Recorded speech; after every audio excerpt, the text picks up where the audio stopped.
welcome to the conversation. We're back after a very short break to talk football. With me around the table, Troy Townsend is from Kick It Out. Rodney Hinds is the sports editor of the Voice newspaper, and I'm pleased to say the former Wimbledon footballer Marcus Gayle joins us as well. So we'll start with you, Rodney.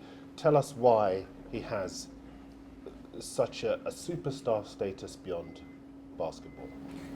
I think when you think Kobe Bryant, you have to mention in the same breath, if you like, as Muhammad Ali, Michael Jordan, because not only in his workplace, which was the basketball court, but off court, he touched lives. He was 41. He was just getting started, as far as I was concerned, and my others were concerned, in terms of what he was trying to do for young people, whatever gender they were, whatever colour they were. So he transcended the sport. Obviously what he did on the court was absolutely superb, and the fact that people in my office certainly were having a debate about whether it was Jordan or Bryant that was the better of the two tells you the high esteem that Kobe was held in. But having retired a good few years ago now, he was doing his best, and sadly with his daughter Gianna as well, And 7 other people as well. 7 other people to bring all of his experiences to bear. I mean, his daughter was a high class and promising basketball player in her own right. But the loss and the tributes that were paid meant that he just affected lives positively away from his place of work, which was obviously the basketball court. Marcus, we've seen lots of footballers talk about the impact that he's had on their careers, the way he motivated them. From a sportsman's perspective, why is he so revered within the game? I just think how he conducted himself on court, off the court. Obviously you can see the tight bond he's got with his family, the importance of that. And for me, that relationship he had with his daughter, how he's kind of challenging her to be a great basketballer. Sadly was cut short. But footballers tend to watch a lot of basketball. It's a different sport obviously from football, but they can engage with the sort of preparation, the mindset that you need, the determination, that focus. Massive loss to the game. Superstar, you've got to put him up there, as Rodney said. Muhammad Ali, all the greats of the game, Jordan, LeBron James will be in that same bracket as well. And people that play and live their life like he did, they will always have that legacy. What is his legacy, Troy? Well, he transcended the game, so he was more than just basketball. He's a human being who actually united people just through his style of play and manner. I wasn't really a basketball fan. I was a fan of his. And for me, there would have been many people in a similar situation to me that actually maybe didn't really pick up on basketball as such, but because of the man, the person, the human being, liked the individual, loved the individual. And we have these sports stars that come along every so often who transcend what they are in the industry and are so much more. And that's why his loss is global. It's more than just basketball. It's more than just sport. It's a global loss. And obviously the young people that were with him as well. It's a real tragic situation. Just looking across the papers, he dominated the front pages as well. What do we think of the way he's been treated, especially here in the UK, where basketball isn't well, you wouldn't say it's a major sport. Football appears to be our biggest sport, but he has dominated the front pages. Is that a testament to how big a star he was worldwide? Yeah, I mean, listen, the Premier League is the UK's version of the NBA, for the want of a better term. And while basketball in this country isn't at that level, obviously, lots of people, myself included, will watch a big game or watch basketball late at night, and he was key to that. With great sports people, for me, it's not sometimes what they do, it's how they do it. And Kobe was like that. How did he do it? He did it with a certain quality, aka Messi, Ronaldo, stuff that made you sit at home, and if you were privileged enough to be on court, and say, did he really do that? And those are the sort of people that we will always remember. Why do we remember Ali? Because of the way that he did it. Michael Jordan, the way that charismatic, he did it. flamboyant. Absolutely. Most people love sport essentially because they would like to be able to create those magic moments themselves. Do you know what I mean? And we're not able to do that. If you look at if you look on social media and the global response from football. You know, from Barcelona to Real Madrid, to Neymar Tottenham, and Messi to- and everyone Yeah, was all of those. Aguero. Listen, in our current edition of The Voice, we had to turn things around pretty quickly because he died over the weekend. Literally, we had to turn things around, and that was no challenge. It was the way that we had to turn things around for Michael Jackson passing, Whitney Houston, for example. And the tributes were coming from the likes of Whoopi Goldberg, Leonardo DiCaprio, Barack Obama. So there, just with those three, you get a sense of how we touch The people. enormity of the man, yeah. Do you know what I mean? Was there a social element to it as well? And obviously race is a big issue over in America, and he kind of gave a voice to people who didn't have a voice in America. Yeah, without doubt, and that's another thing. All of us around this table know that what sport does, it actually brings people together, doesn't it? For all the challenges that we sometimes have, essentially it does bring people together who wouldn't ordinarily want to talk or share time with each other. And in this particular subject, it's LA Lakers, 20 years of service, and not just ordinary service, 4th highest point scorer. And just ironically, LeBron only just overtook that record the other day. You know, so he was mistaken by the BBC for LeBron James in a report that they did. What did you think of that? Outrageous. That's what I can say. I mean, the BBC is seen as this bastion of providing the news the way it should be around the world, and to get that wrong, in any instance is wrong. But this type of story, where it's that global presence that we're talking about, outrageous. I was surprised, I have to say. I mean, because you can normally trust the BBC. There's got to be a responsibility of getting the right information out instead of just being the first ones to get the information out. Absolutely. And I think that's where the BBC fell short. They just wanted to get that news out as quick as possible. You can see on social media it was the same as well. The reports, was his daughter with him? Was she not?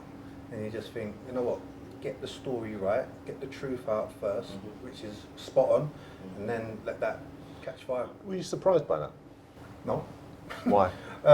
There's always that notion of, oh, it was lazy journalism, it's only happened once, but those once always keep happening. But I can tell you, no news organisation deliberately wants to get that wrong. We get taught very early. It's not about deliberately, it's lazy, it's getting the facts right, it's getting the footage to match the facts, you know, and I appreciate that the turnover would have been very quick on Sunday night, but you have to get it right, and to get it right shows you where you are, your status. So the BBC status would now go down in many people's eyes. I mean, that story broke on TMZ, didn't it? Yeah. On Sunday night.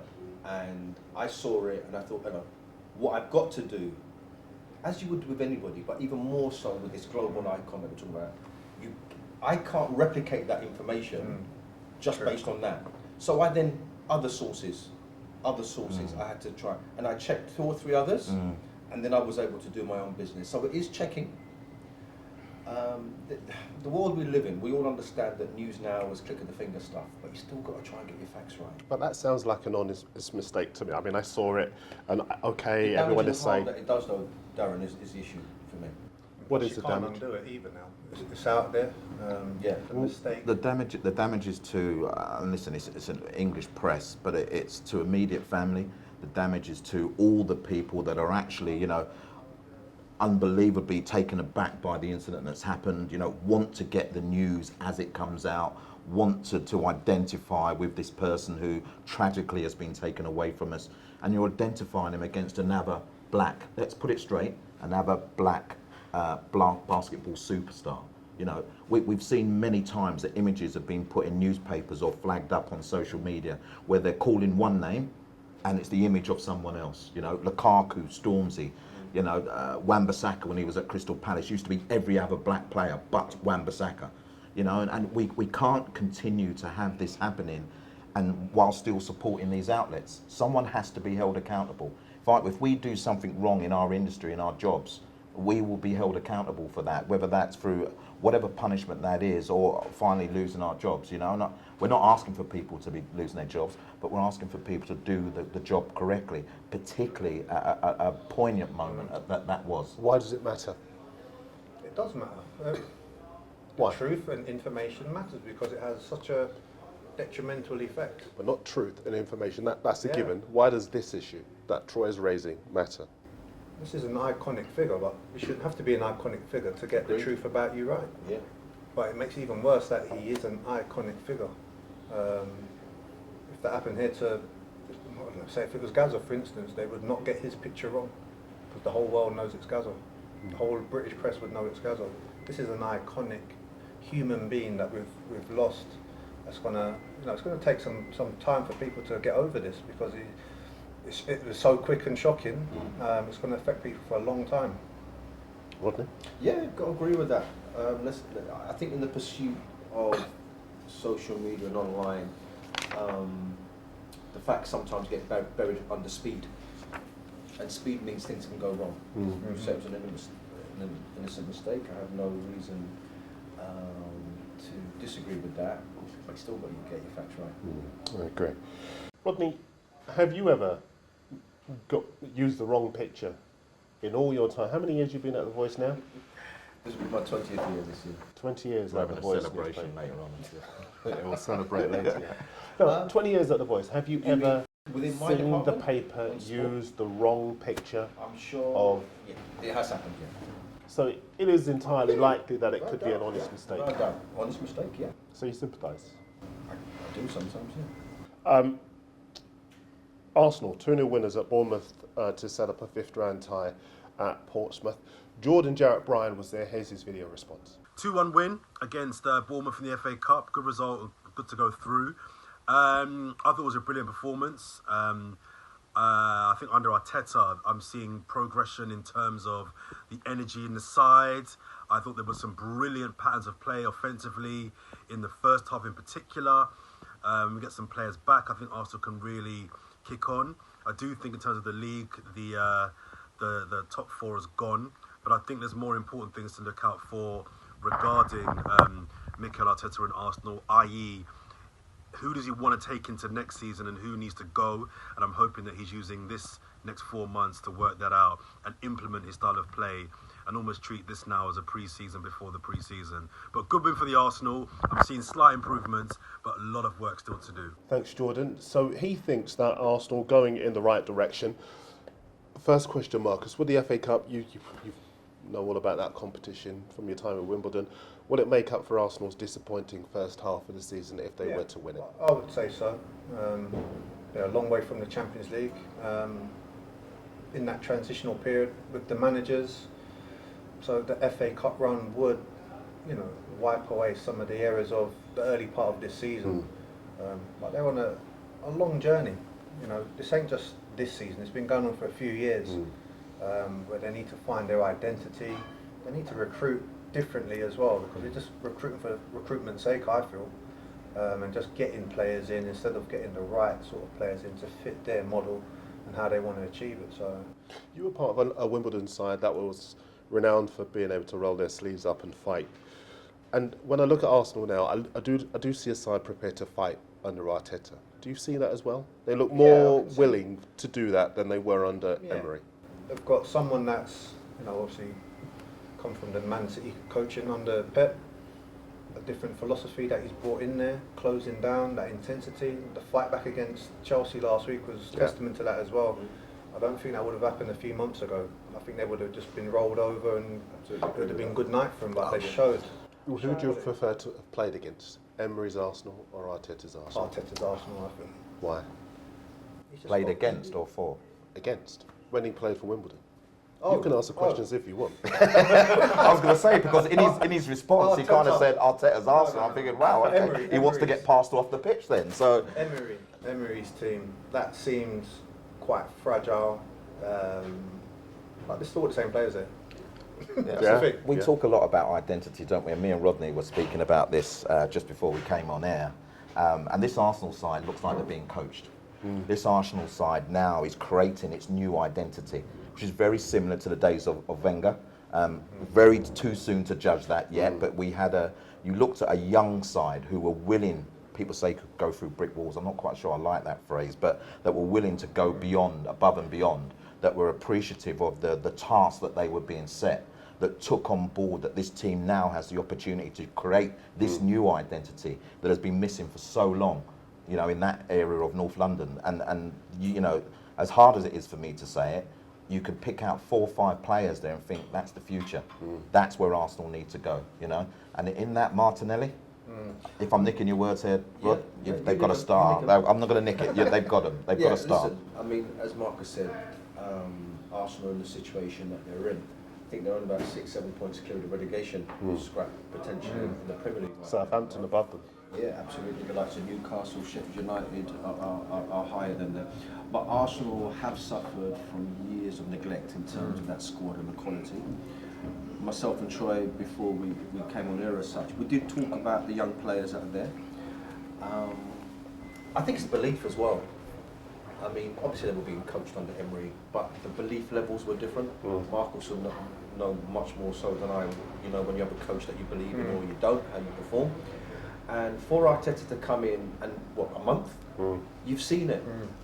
Unfortunate not to beat Chelsea at the Emirates, run out of steam towards the end. Good win against a pretty ordinary Man United team, but the job was still done. Getting a point against that same Chelsea team with 10 men, fantastic. And then going to Bournemouth and getting a FA Cup result. Well done to him. And I think the best is yet to come. So you guys are all very positive, but they're still conceded in 6 out of 8 games since he took over. So if you're playing against them, you're a striker, you can still score goals, you still fancy yourself. Yeah. Bournemouth shouldn't have been in that game in the second half, and yet they managed to get a late Not goal. going to turn it around overnight, though, I don't think. No, but that back four still needs that rigid sort of nature to it. I think any team that you see with David Luiz in the pack, you're going to think, you know what, I might have a chance here. I think I will have a chance here. It's up to you to capitalise on that. What does he do that so gives you the confidence that you can I take just think advantage? he possibly just lacks a little bit of concentration at key moments. A little bit too risky.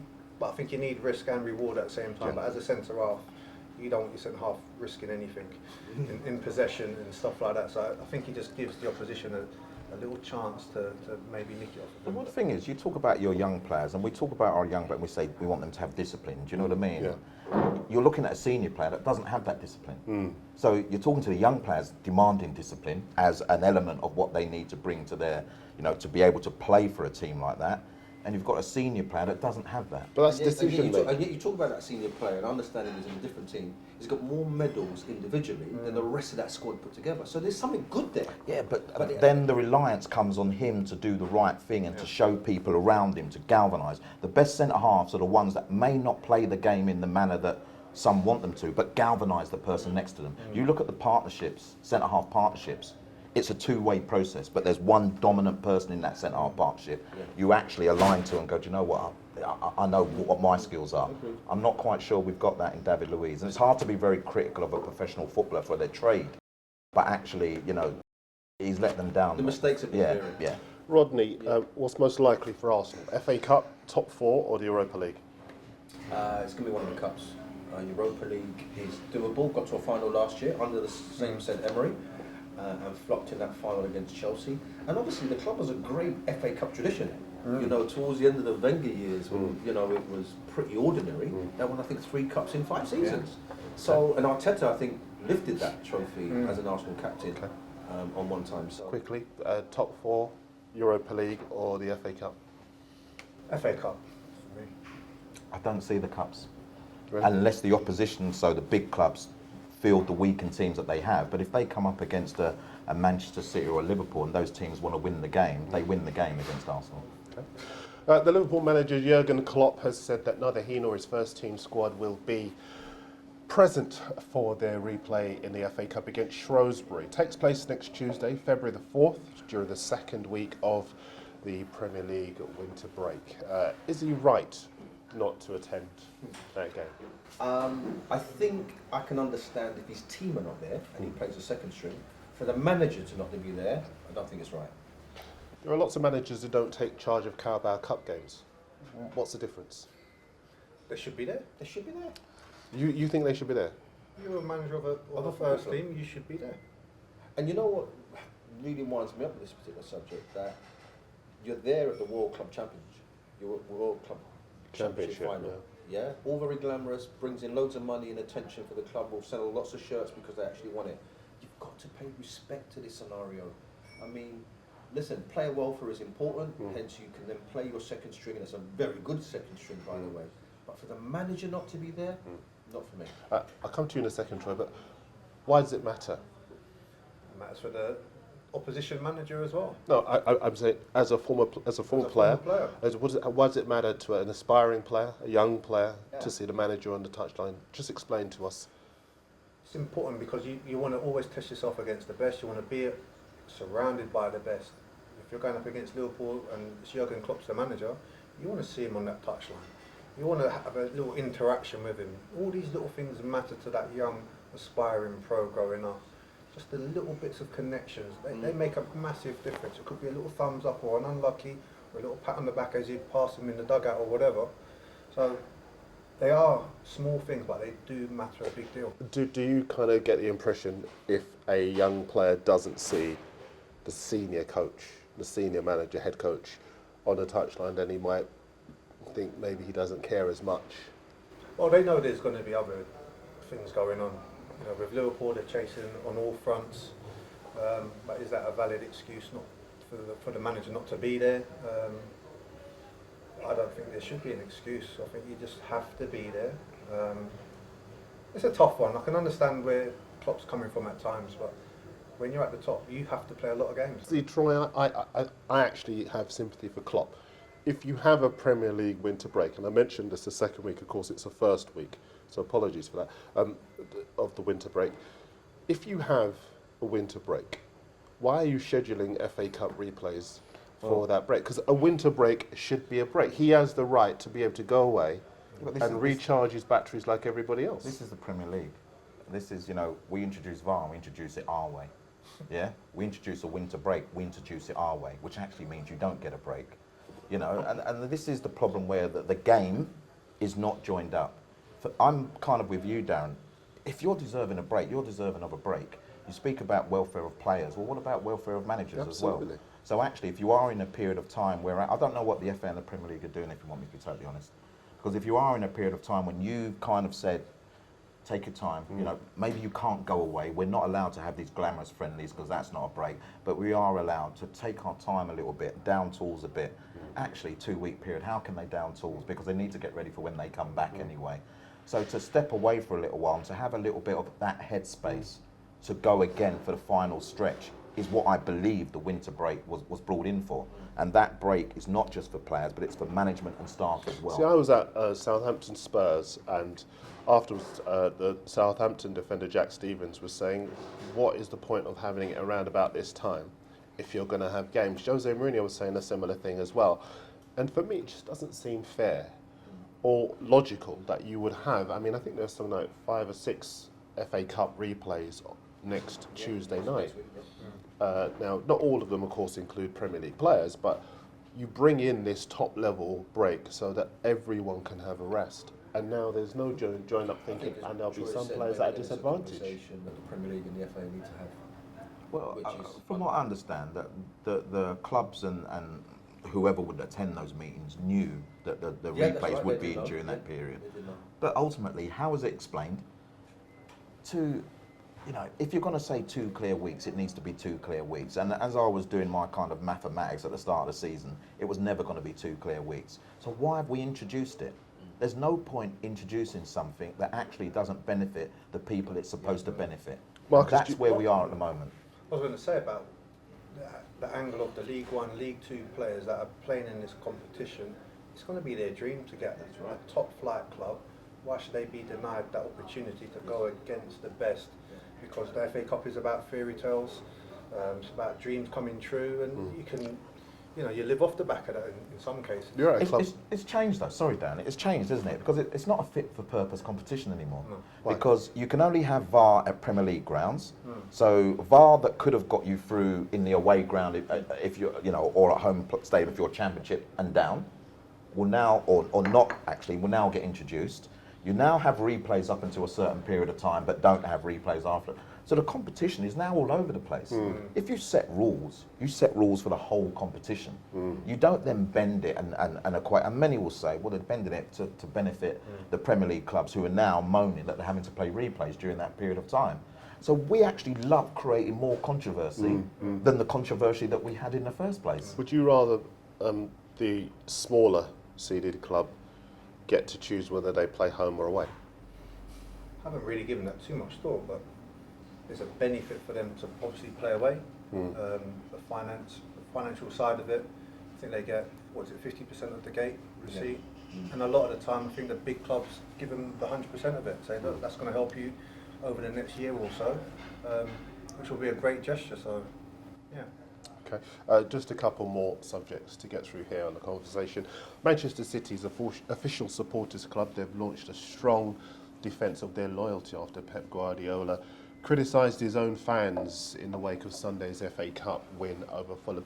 Guardiola questioned why more people hadn't turned up for the fourth round easy win. A crowd of 39,000 turned up, the third highest attendance of the weekend. Is Guardiola being unfair? I think he's been unfair, yeah. I was quite taken aback by what he said, because those same Manchester City fans will have to be at the Etihad for a League Cup semi-final, second leg, against the old enemy, Manchester United, just days later. You know, we've all just come out of the festive Christmas period, which is expensive enough as it is. We keep trying to poke football fans in the eye, as far as I'm concerned. There's only so much money that can go around. So they're cherry picking what games they want to go to. And with all due respect, as the result proved, there was a percentage of them that believed, quite rightly, that Fulham would be taken care of. It was a stroll in the park, and are more focused on the local derby, which will lead to another potential final. Off to you, sir. No, go on. No, I agree with what he says. You know, you can't. It's January. You've just come out of the Christmas period. Wages are, they're stretched. The resources. If you're taking a family of four, how much does that cost to bring your family to a game? It's a difficult one. I don't think Pep should be coming out and saying that. Especially from his sort of ivory tower on X amount of money he's on a week. It's easy for him to say, I can go to every game. I've been to games at the Etihad and it's never full anyway, and he doesn't criticise it at that period of time, and it's a very quiet stadium a lot of the time considering the football that's on display. So actually, you do have to take stock at sometimes and realise the situation that fans would be in, and the fact that there's times like an FA Cup tie which has been devalued anyway, the competition. Fans, they're going to pick and choose when they want to turn up and when they want to go. It's their right. Moving on, a new report's found that Black and Asian people are falling short of official physical activity, whatever that is, because of deep-rooted inequality and discomfort talking about race in sport. Here to decipher all of that is Rodney Hinds. Rodney, what does that mean? I'm not sure. Sport England have done this survey, and they are saying that Black and Asian people don't like talking or participating in sport. Have I got that right? Yeah, I think you've got that right. I mean, listen, through the Voice online, we're looking to do a survey of our own sometime in the future to find out what people's trends are in terms of physical activity. I think sometimes we have been tainted that we don't do enough exercise and our diet doesn't help us either. But we will look into that. It's something that we've got on our wish list for 2020, just to provide a survey where people can answer those sort of questions. I have two sons and two daughters. All of them take part in physical activity up to 3 times a week. They're cleaning me out, actually. So I'm not following this. You played sport. You've got son who's involved in sport. Well, I've taught sport as well, so I was a teacher, PE teacher for 15 years. It'd be interesting to get the background info. So it's very hard to be too critical, but it'd be interesting to get the background info, because ultimately during my period of time, which was 15 years teaching in sport, you couldn't get them to shut up about what they were doing in the playground and whether they're on the sports teams and how they achieved getting into these teams. Because for many black and ethnic minority children, it was their outlet. Yeah. They wasn't seen as bright enough to be academic, go through the academic circles, many young black children. You know, so actually sport was the vision of where they could actually... But not even that. I mean, I think even with some kids, even though they are academically capable, they see career paths for themselves in sport. Much more so now than ever before. I think when I was teaching, they weren't treated that way, academically bright. I'm sorry. Listen, I was maybe in an area of London that actually, you know, when you think about it, and one-parent families, and some of them I tend to find were doing a lot of what was happening at home that we take for granted. They were doing it themselves, so they were parenting themselves. So actually they saw sport as where they could show off their talent and their ability. You know, there's always the stereotypical opinion of the young black person being quick, you know, being aggressive, being, you know, this superhuman, you know, even at a young age. So I'm struggling to fit the narrative behind it. You played in an era when those stereotypes were basically the norm. Is he right? Yeah, he's right. Are they still about now? I think, yeah, to a point. London's changed. Britain's changed as well. You know, are the streets safer? Are parents wanting their kids outside of the home? And they probably want their child more indoors than outdoors in this current climate, because they know where their child is instead of being outside and you don't know who's around them or what sort of people could be lurking around. So it'd be interesting to find, as Troy said, like the root cause of this report and see how they found it. It's a key point, isn't it? Because I think you're right, parents want to keep their kids safe, and so if they are going to take part in sport, it has to be in a controlled environment. Yeah. You can't just go out as we used to when we were kids and play on the street or in the park. Do you find that is preventing kids from going out, and they're probably more likely to be found in front of Xboxes or PS4s? Yeah, well, technology has a big part to play. You can do absolutely everything on a device now, so that stops a lot of the younger generation getting out and being physical. You need to... A question to all of you, why is that any different for black and Asian kids than it is for white kids? Because I don't see there to be any difference. I don't see there any difference either. It shouldn't be. I don't think you're going to get a challenge from all of us around the table on that, to be totally honest. I think we're living in a period of time, as Marcus has identified, that it's very difficult for our young children, you know, to knock on a friend's door, take the ball, and go and kick the ball out in the front garden or you know, over in the road. We're not in that period of life anymore where there is that freedom for young people to be free.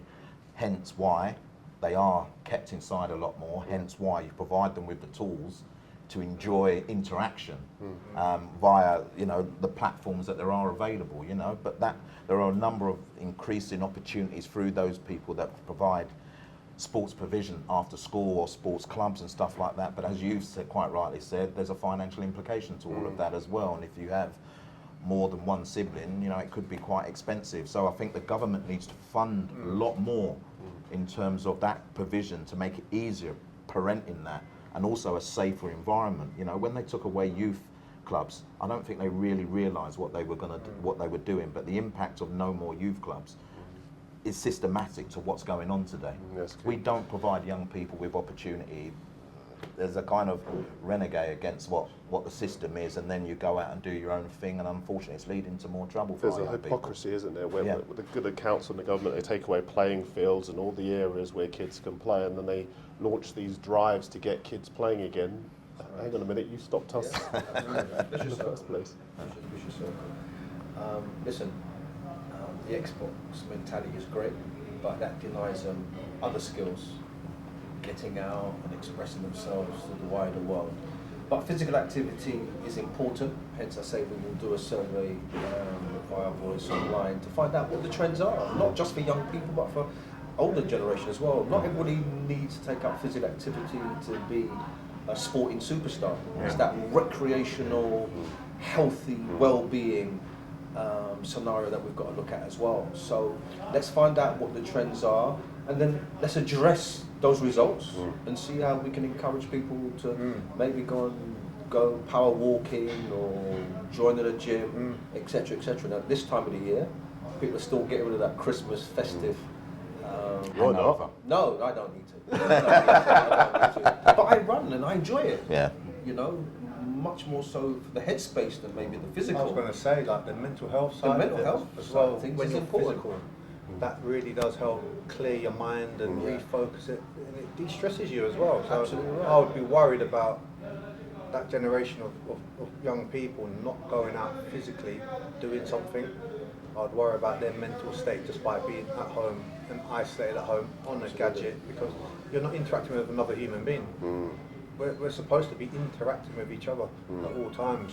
Yes, the devices do help us do that in a private way, but I feel it's better to actually get out, interact with people face to face, and deal with what's ahead. Mental health, one of the many subjects that we're going to take on the conversation in the coming weeks. But for now, thanks to Troy Townsend, Rodney Hinds, and Marcus Gayle, and thanks to you for watching, and we'll see you next time.